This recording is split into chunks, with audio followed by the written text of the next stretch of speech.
আমি সুচন্দ্রা বিশ্বাস একটি স্বরচিত কবিতা পাঠ করে শোনাব।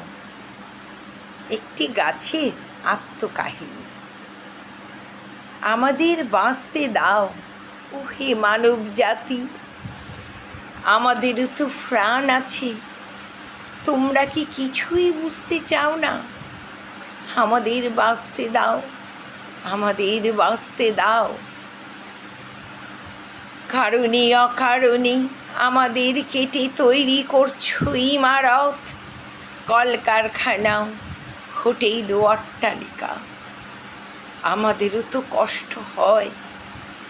গাছের অভাবে পৃথিবীর তাপমাত্রা ক্রমশ বেড়েই চলেছে। এখনই 40 থেকে 50, এরপর হবে 55 থেকে 60 ডিগ্রি। আমরা থাকলেই শান্ত থাকবে এই পৃথিবী। টাকার লোভে মেরে ফেলছো আমাদের। আমরা না থাকলে তোমরাও তো বাঁচতে পারবে না। মুখে বলো একটা গাছ একটা প্রাণ, এটা তো শুধু মুখের বুলি তোমাদের। সত্যি মানব জাতি, তোমরা কি এটা বিশ্বাস করো?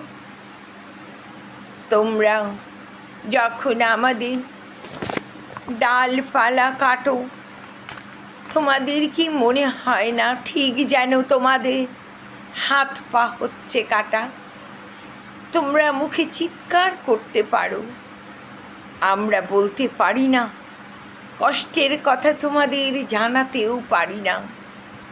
রক্ত ঝরে, তবুও মুখ বুজে সহ্য করতে হয়।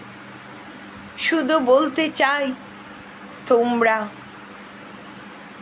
আমাদের বাঁচতে দাও।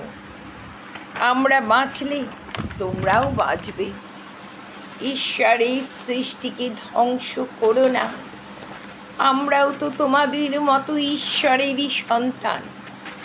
আমরা না থাকলে বৃষ্টিও হবে না।